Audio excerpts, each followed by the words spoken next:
West Bengal state university 6 semester Bengali DSC 03 স্টুডেন্টদের আমার এই ভিডিওতে স্বাগত। তো তোমরা যারা এবার 2025 সালে ডিএসসি 03 পরীক্ষা দেবে বেঙ্গলি, তো তোমাদের বেশ কিছু সাজেস্টিভ কোয়েশ্চেন এই ভিডিওতে আমি তুলে ধরবো। মন দিয়ে ভিডিওটি দেখো।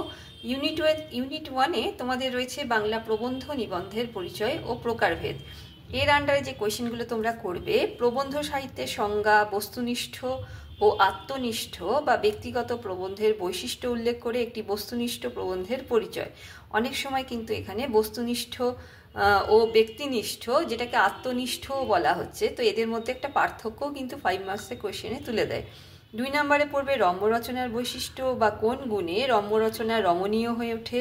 বাংলা সাহিত্যে একজন সফল রম্য রচনাকার সম্বন্ধে লেখো, বা একটি রম্য রচনা সম্বন্ধেও কিন্তু থাকতে হবে। তোমরা যখন প্রিপেয়ার করবে তখন এক একটা টপিক ধরে করবে। এই তোমাদের ডিএসসি 03-তে কিন্তু টপিক ধরে করাটা খুবই গুরুত্বপূর্ণ, কারণ কি কোয়েশ্চেন কমন কিন্তু সেইভাবে কিছুই আসে না।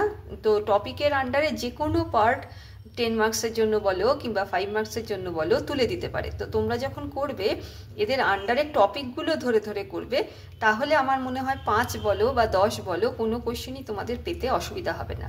তো যখন তোমরা প্রবন্ধ সাহিত্য পড়বে তখন প্রবন্ধ সাহিত্য কাকে বলে, প্রবন্ধ সাহিত্যের ভাগগুলো বস্তুনিষ্ঠ ব্যক্তিনিষ্ঠ, তাদের যে বৈশিষ্ট্যগুলো আর বৈশিষ্ট্যগুলোকে পাশাপাশি রাখলেই তাদের একটা পার্থক্য নিজে থেকেই তৈরি হয়ে যাবে। তারপরে একটি বস্তুনিষ্ঠ প্রবন্ধ একটি ব্যক্তিনিষ্ঠ প্রবন্ধ সম্বন্ধে জেনে রাখবে।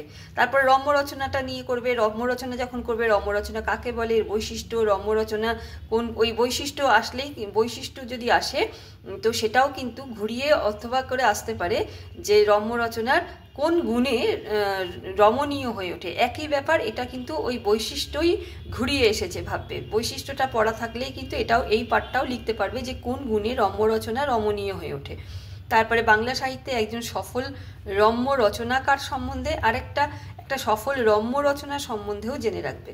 এরপরে রয়েছে ব্যক্তিগত প্রবন্ধ। ব্যক্তিগত প্রবন্ধের সাথে রম্য রচনার পার্থক্য। ডায়েরি কি, ডায়েরি কিভাবে বহুজনের আস্বাদ্য হয়ে ওঠে, বা ডায়েরি বৈশিষ্ট্যগুলো পড়তে হবে। কোন গুণে একটি সাহিত্য মানে একটি ব্যক্তির যে নিজস্ব আত্মকথা সেটা ডায়েরি হয়ে উঠতে পারে। তো এইভাবে কিন্তু কোয়েশ্চেনগুলো রেডি করবে। পত্র সাহিত্য ও ডায়েরির মধ্যে পার্থক্য করতে হবে। একটি উদাহরণ হিসাবে বাংলা পত্র সাহিত্য ও ডায়েরিকে তুলে ধরতে হবে। এরপরে যে ইউনিট 2 হচ্ছে বাংলার ব্রত, অবনীন্দ্রনাথ ঠাকুরের লেখা। এখান থেকে বাংলার ব্রত থেকে বাঙালি যে মেয়েলি ব্রত থেকে কিভাবে এই পল্লী জীবনের ছবি বা মেয়েদের জীবনের আকাঙ্ক্ষা এগুলো ফুটে উঠেছে সেগুলো দেখাতে হবে। তারপরে খাঁটি মেয়েলি ব্রত ও শাস্ত্রীয় ব্রতের মধ্যে পার্থক্যটা দেখাতে হবে। ব্রতের ছড়াগুলি বাঙালি ঘরের জিনিস, এ কথাটি কেন বলেছেন অবনীন্দ্রনাথ ঠাকুর সেটা ব্যাখ্যা করতে হবে। ব্রত কি ও কেন সেটা এ দেশের ব্রত ও অন্য দেশের ব্রতকে পাশাপাশি রাখার মধ্যে দিয়ে কিভাবে তুলে ধরা হয়েছে।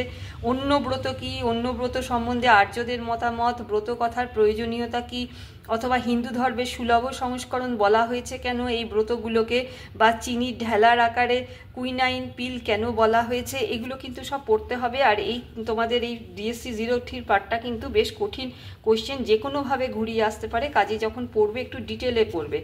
তারপরে টিকাগুলো দেখে নেবে। বসুধরা ব্রত, কুমারী ব্রত, ভাদুলি ব্রত, কুলাই ঠাকুরের ব্রত, ব্রতে আলপনার প্রয়োজনীয়তা কেন বা আলপনার তাৎপর্য, খাঁটি মেয়েলি ব্রত, হিন্দু ব্রতমালার বিধান, বৈদিক সূক্তের তুলনা, এগুলো সব টিকা হিসেবে করবে। পিতৃস্মৃতি হচ্ছে ইউনিট 3-তে আছে। পিতৃস্মৃতি আন্ডারে যেটা হিমালয় ভ্রমণ প্রবন্ধ থেকে যাত্রাপথ, প্রকৃতির বর্ণনা, বাবাকে যেমন দেখেছি, এখান থেকে রবীন্দ্রনাথের পুত্র রথীন্দ্রনাথ, তিনি পিতা রবীন্দ্রনাথ ঠাকুরের ব্যক্তিত্ব সম্বন্ধে যা তুলে ধরেছেন।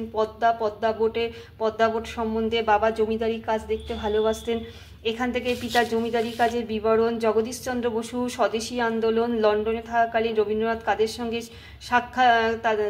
সঙ্গে কাদের সাক্ষাৎ হয়েছিল সেই সকল ব্যক্তিদের পরিচয়। শান্তিনিকেতনে ব্রহ্মচর্য বিদ্যালয়, সেখানে ছাত্র শিক্ষক সম্পর্ক, সেখানে লেখাপড়া করার যে ধরন, এগুলো সম্বন্ধে টিকা জেনে রাখবে। ইউনিট 4-এ রয়েছে মেয়েদের ভাবনামূলক গদ্য। এর আন্ডারে অলঙ্কার না বেজ অফ স্লেভারি এর যে ভাবনা, মনোমোহিনী দাসীর পত্র প্রবন্ধের বিষয়বস্তু, স্বদেশ সেবায় বঙ্গরমণী প্রবন্ধে লেখকের বক্তব্য, আমাদিগের জন্মাবধি পোড়া কপাল, এমন বহু আক্ষেপ যে নারী জন্ম কি অধর্ম প্রবন্ধে যে আক্ষেপগুলো ফুটে উঠেছে সেগুলো পড়তে হবে তোমাদের। শব্দতত্ত্বে নারী গৌরবের ভাববস্তু, অতএব জাগো জাগো হে ভগিনী, প্রসঙ্গ তাৎপর্য, এসো আমরা বিদ্যা উপার্জনে যত্নব্রতী হন, কাদের প্রতি কাদের আহ্বান, ভারতবর্ষের রমণীগণের দুরবস্থা মোচনের উপায় প্রবন্ধে লেখিকার বক্তব্য, নিজের ভাষায় লেখো। এই কোয়েশ্চেনগুলো এখান থেকে রেডি করে নেবে। এখান থেকে কিন্তু অনেক 5 মার্কসের কোয়েশ্চেনও তোমাদের এর সাথে সাথে তৈরি হয়ে যাবে। 10 মার্কসের 4টে কোয়েশ্চেন লিখতে হবে পরীক্ষায়, 5 মার্কসের 2টো কোয়েশ্চেন লিখতে হবে। তো ভিডিওটি শেষ করছি, তার আগে আমি জানাচ্ছি তোমাদেরকে যে অনলাইনে আমি প্রাইভেট টিউশন পড়াই গুগল মিটে, অতি অল্প টিউশন ফিস নিয়ে। তোমরা যারা ক্লাস করতে পারো না তাদের নোটসও প্রোভাইড করে থাকি, ক্লাস ওয়ার্কগুলো। তো তোমাদের যদি মনে হয় তোমাদের প্রাইভেট টিউশন প্রয়োজন, তো 8697036024 আমার সঙ্গে যোগাযোগ করে নিও।